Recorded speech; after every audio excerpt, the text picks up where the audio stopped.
Welcome back to Wednesday, and it's Ask Uncle Lee again. Alright, as always, if you've got questions about magic, witchcraft, mysticism, whatever it may be, just leave them in the comments to the Ask Uncle Lee videos, and I will add it to the list. So let's get on with it. Welcome to my channel. You are entering the world of magic and mysticism with your host, Lee W. Johnson. Keep the lights on and help improve the channel by becoming a supporter for just $2.99 per month. Hit the join button. Alright then, so the first question is from As Above So Below. Hey Lee, I have a question on using my own blood to consecrate items. What are the pros and cons to this? What items should I avoid consecrating my own blood with? So far, have just been applying it to candles for deities and sigils for offerings. Yeah. To tell you the truth, I actually don't use my own blood to consecrate items. And when I talk about consecrating items, just to make sure we're on the same page, consecrating items is making something sacred to use within a sacred setting, a ritual setting or something like that. And that's usually items I'm going to use within ritual, or usually I'm sure other people would do a consecration with this, but if it's an item that I'm going to dedicate to a particular spirit, what I will actually do is just do a cleansing. Remove, strip any energy from it, and then so that it's new, it's fresh, and then I'll actually dedicate it to the spirit itself, rather than consecrating it in a general sense of making it a ritual item. I'll go through it, just dedicate it, give it to the spirit, and such things like that. In a situation like that, I might add my blood, because I am calling on the spirit that I already have a bond with. If you're doing any kind of blood sacrifice or blood offerings, make sure it's only with a spirit that you have a good connection with, a strong bond you have been working with for a while. You don't want to give your blood to a parasite or an imposter spirit. Parasites and imposter spirits seem to be coming up again a lot in the past couple of weeks. Maybe myself needs to do some additional cleansing work. I'm not sure. For some reason the topic's just coming up a lot. But if don't give your blood to a parasitic entity. Okay. So this would be an entity, a spirit that you have been working with for a long time. You have created a very strong bond with. You only give your blood offering to that spirit. Okay. So if you are taking an item, you are dedicating the item to that spirit, yes, then you can add your blood offering to it, because it creates it strengthens the bond again, and it strengthens the bond through the item you're dedicating it to. If you're doing candles that are specifically, and sigils which are specifically dedicated to the deity, then yeah, sure, you can give your blood offerings. But I wouldn't personally do that with a general ritual item like an athame or a cord. Well, cord, we do blood, so that's a different story altogether. But that's blooded with the, each time you do a ritual type of thing, not to a spirit, not to an entity, but just as a process. But athame, the wands, stangs, even in this situation, you may be dedicating these things to a spirit, to a deity. The stang could be dedicated to the horned one. So I think it's going to come down to a personal choice, really. It's not really something I can tell you can or cannot do. So what I'm going to suggest is consider what the thing's for. If it is something which you are connecting to another spirit, which you're dedicating to another spirit, and you have a strong relationship with that spirit, then yes, sure, you can add your blood to it as an offering. If it's something more general, like an athame, which you're going to use for ritual purposes, not specifically dedicated to a spirit, then I would probably say no. You wouldn't really add your blood to that. You just go through a normal consecration process and make it sacred for general purposes.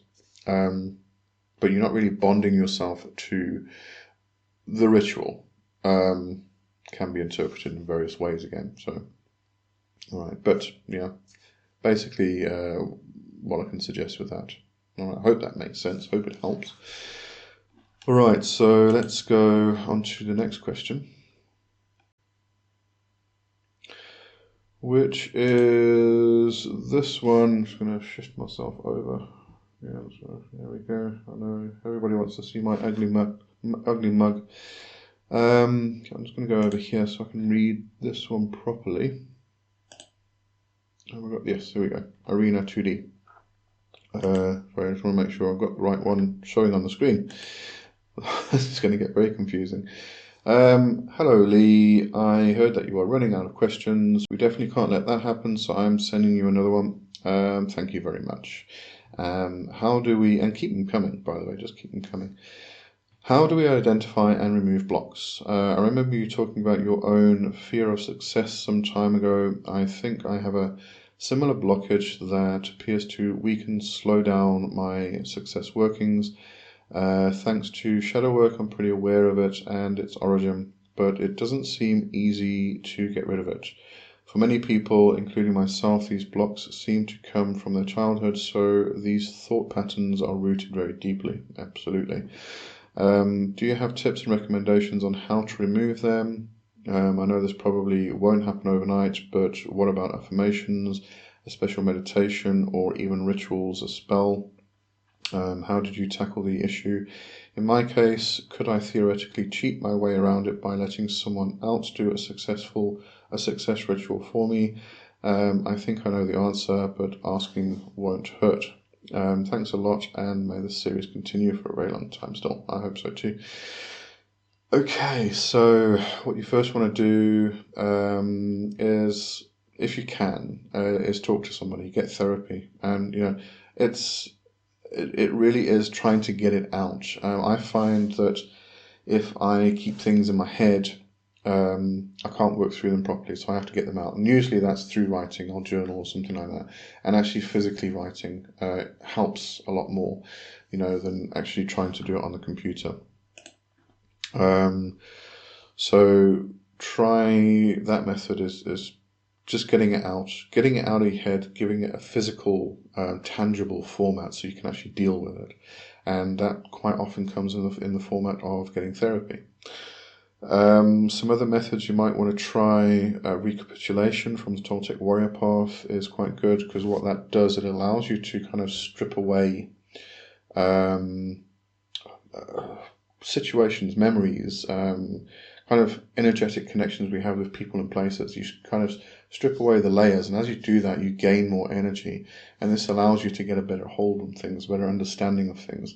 You can, with this process as well, what often happens is, and it doesn't necessarily need to be in the format of recapitulation, but is going back to the actual situation that may have created this. Talking about recapitulation, because it's the one method that comes to mind which actually does all of this, is what you do is, as you start stripping away those layers, those energetic connections to places and people, you gain more energy, but what happens is it kind of brings more clarity to things and more memory. You start to remember things that you pushed to the back for whatever reason it may be. Could have been trauma, could have just been because whatever it was just annoying, but you start to remember things a lot clearer and you get more clarity, and that then allows you to experience scenes, situations, things that you went through earlier on in life, and kind of become the observe the situation, observe what actually happened. Because when we were children, we may have experienced something, and I'm going to take an example from Victor Sanchez. I think it was Victor Sanchez that wrote the the book, Toltec book about recapitulation. Anyway, there's an example he gives in there of a woman who, got into relationships with men and just kind of self-destructed. Every time it got serious, she'd kind of just blow the whole thing up, and the relationship wouldn't last very long. And she went through the recapitulation processes, and as she got closer and closer to things that happened in her childhood, and those memories became more clear and more vivid, she remembered an experience she had when she was a little girl with her father. She absolutely adored her father. Her father was like complete, her hero, really, and he was an amazing man and everything else. But one day he came home, and she greeted him as she always does when he got home from work, and said, "Daddy, let's go play." And he just kind of like pushed her off and said, "No, not today." He was upset, he was angry, but she was a child, okay? So she thought that the action that he took was towards her, that he didn't like her anymore, he just pushed her away. And that instant, everything changed. Everything, absolutely everything, in that one split second. And growing up, becoming an adult, going through life, that one instant changed everything, and she could not have a proper relationship with a man. Then she went back in her memories through the recapitulation process and realized that, as a child, we kind of see things in a different, in a way that we don't see as if we were adults. But as she went back, she became the observer, and she watched the situation. Her father had just lost his job. He'd just been told that day he has no job anymore.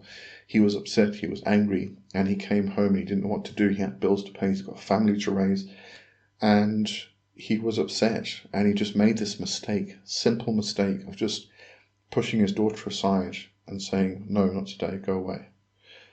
And this affected her for the rest of her life.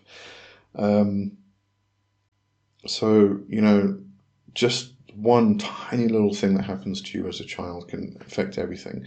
And we get raised in a certain way. So yes, things get rooted very deeply. We get programmed as we grow up, as we age.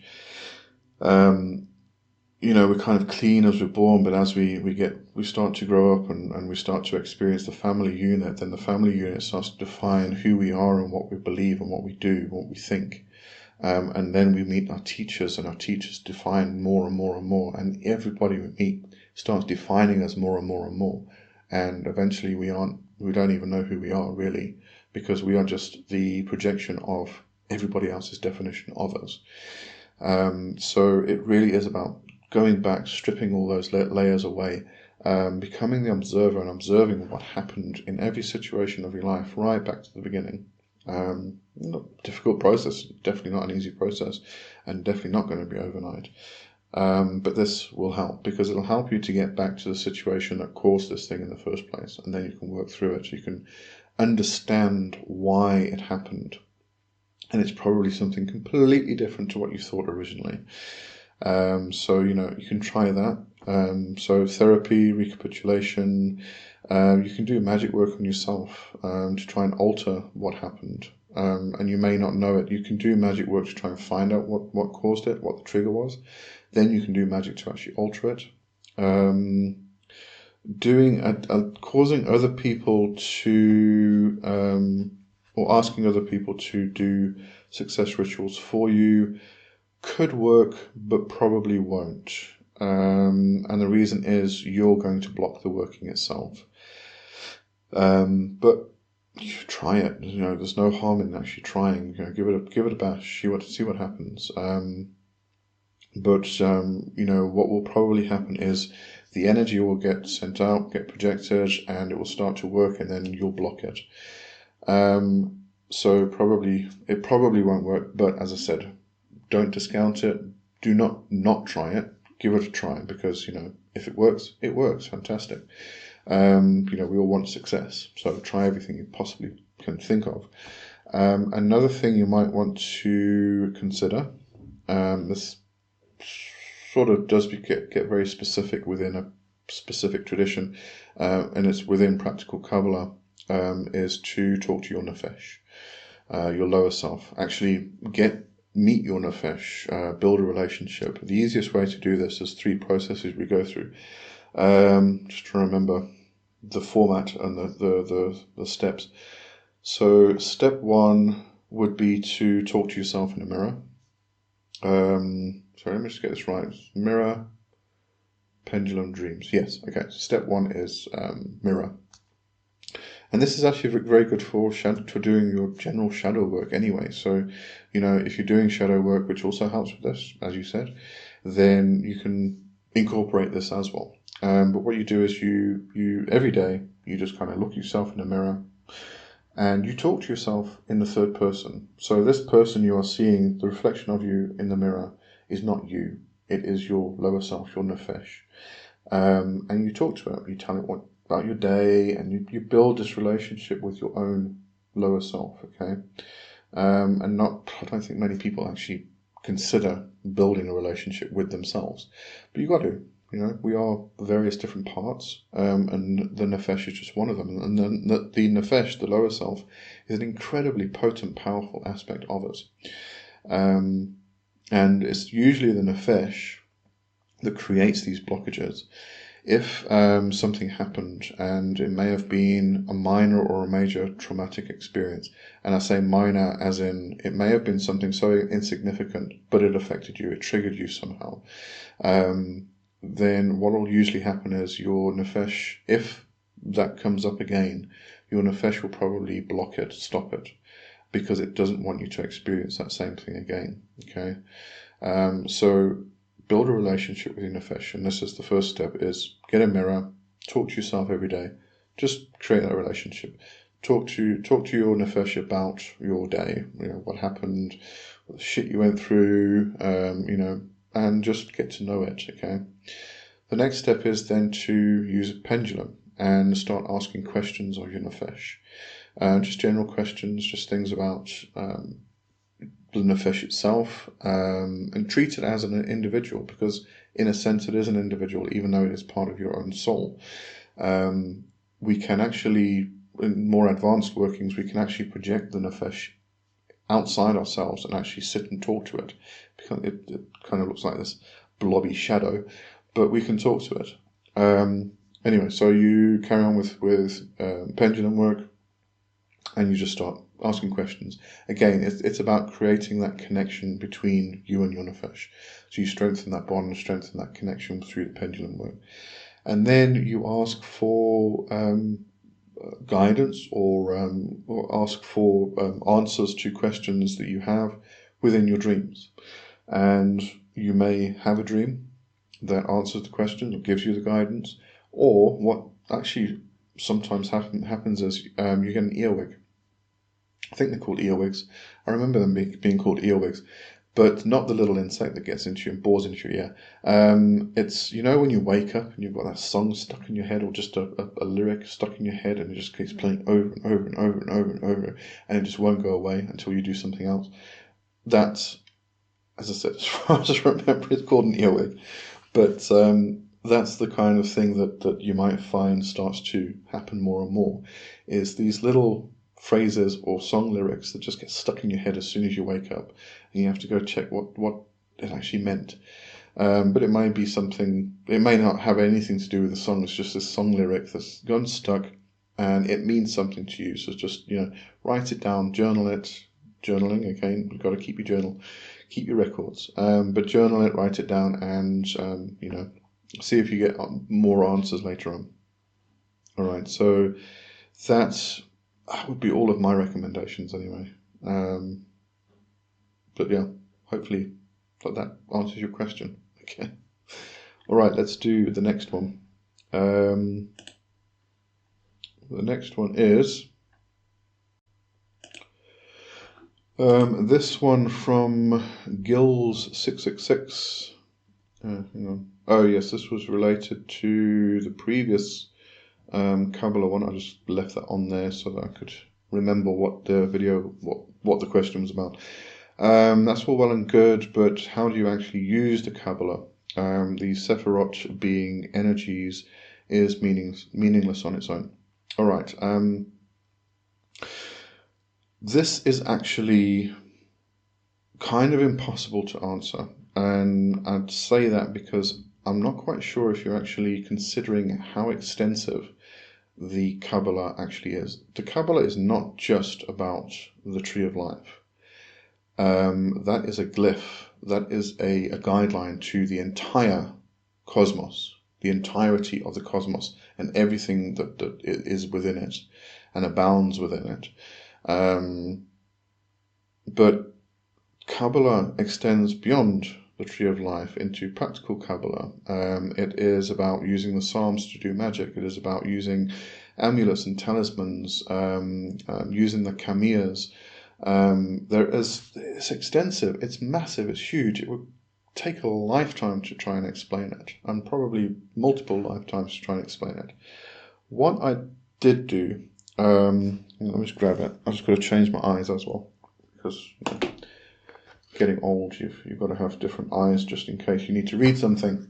All right, so this was something I actually started publishing.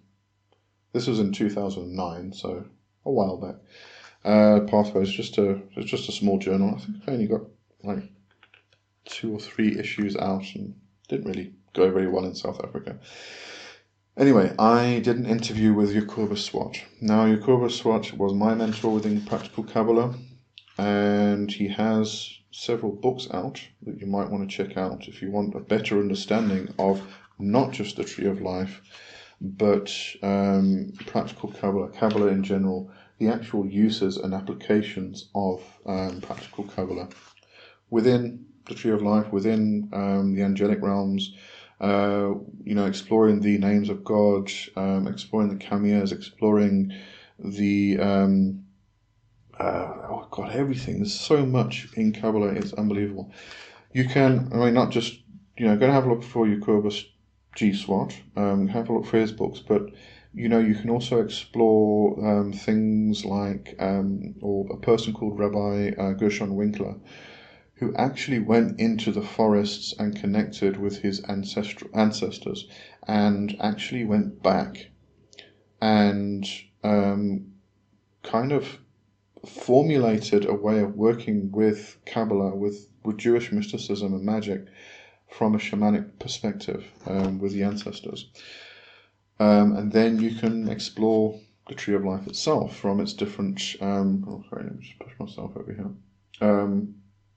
With all of its various aspects, these Sephirah themselves, the paths between them, working the tarot, how that kind of fits in there. There's just so much to explore. Anyway, so what I thought I'd do, I did this interview with Jacobus for this Pathways, and one of the questions was, how would you define Kabbalah, and what would you say are the main aspects and principles? Okay, so hopefully this helps. For me, Kabbalah is all about a journey, one that leads from the finite to the infinite, a personal one in which the Kabbalist expands his or her consciousness into the freedom of greater personal choice, regarding his or her life and well-being on all levels of existence, whether this be physical, mental, emotional, or spiritual. Of course, by definition, the Hebrew word Kabbalah simply means to receive, but this reception does not pertain only to a set of esoteric doctrines meant to enlighten our minds and provoke us into certain moralistic behavior patterns. It also pertains to recognizing the primary patterns underlying all existence, the entirety of manifestation, and our ability to align ourselves with these patterns in a conscious manner, like, for example, during meditation or in ritual practices, etc., all designed to successfully marry that which is above with that which is below. For Kabbalists, everything in life is about good alignment, and whether one works any of the great universal yichudim, which is the unification practices, or enact a simple segula, not sure if I'm actually saying that right, which is magical spell, for a personal intention, the fundamental purpose is the union of the whole with its parts on all levels of existence, whether this be the physical, mental, emotional, or spiritual. We could say that the whole of life is like a large energy web. Kabbalists know that if you pull anywhere on the web, the entirety is affected by the action. Nothing happens in existence which does not have an effect on the whole of manifestation, again on all levels, whether these pertain to the body, mind, soul, or spirit. There is simply no separation anywhere. There are far too many fundamental aspects and principles in Kabbalah to enumerate in this interview. However, if I should select one of these as most basic to Kabbalah, it is the doctrine of the Shekhinah, the matronet, or feminine counterpart of God. Contrary to the teachings of the male-dominated mainstream religion, Kabbalists believe in both the male and female aspects of deity. To our Father, Mother, God, equally we pray. Also, contrary to more mainstream views of official religion, Kabbalah teaches that the sexual act is a form of worship, and that the focus on the divine in the sexual union between two loving partners will lead to an alignment with and even encourage the sacred coupling of the male and female aspects of the eternal living spirit. So, in contrast to viewing the sex act as purely a reproductory romp on the carpet, Kabbalists see it as sacred and one of the highest forms of worship. Right, don't know if that helps. Okay, so it's a very brief explanation. Sorry, I'm trying to change my eyes back again. But, you know, that's from a Kabbalist who's been practicing for, well, probably 50 years now, because I think when I met him, he'd been practicing for about 40 odd. So, yeah, you know, it's very difficult to put into a nutshell because it's so expansive. It's infinite. It's the Ain. So yeah, not really much more I can tell you. The only thing I can tell you is to explore it. Go in, you know, delve into it, dive into it, and get as much information as you can. It's going to take many, many years to do that, but you know, if that's the road you want to go down, then fantastic, go down it. You know, if you do want to explore the tree itself, I would personally suggest William G. Gray's books. There are various ones. I would start with Kabbalistic Concepts, William G. Gray. Fantastic book, and it starts like kind of right from the beginning. You know, the actual starting with Ain, you know, going into Ein Sof and then Ein Sof Or, and then only the emanation into Keter, and then moving down the tree, and it explains how the tree formed, and it's very, very interesting concept. But William Gray had some fantastic books. William Gray was also the mentor of Jacobus Swat, so you know, they kind of marry each other and continue their works really. You can go into, if you do get interested in that, you know, these two authors, William Gray and Jacobus, you can also explore Sangreal Sodality, which is a slight variation from Kabbalah. It's you know, pulling in a bit more of a ceremonial approach, because William Gray and Jacobus Swan actually started up the Sangreal Sodality together back in the 70s, I think. So yeah, you know, you can start exploring that if you find it interesting, and you can get into the magical, the ritual, ceremonial side of the whole thing. It's amazing. It's amazing exploration. But if it's something you want to dedicate yourself to, it's going to be a lifetime dedication. You know, you can get an understanding of this type of stuff from years and years and years of just reading and some practice here and there. But you know, it is definitely worthwhile actually dedicating yourself to it if it is the road you want to go down. Okay. But other than that, I don't think there's really much more I can say in regards to that. It's apart from just explore, go and find out. It's impossible to explain in just a video. It would take lifetimes to do that. Okay. All right. So that's it for Ask Uncle Lee Wednesday, today, this week. And I'll see you next week. Hopefully I've got more questions, because I just saw this was the last one I've got on my list. I think I've got some more I need to pull off the comments, but hopefully, yeah, keep them coming, as always. Okay, have a good one. Cheers for now. Bye-bye.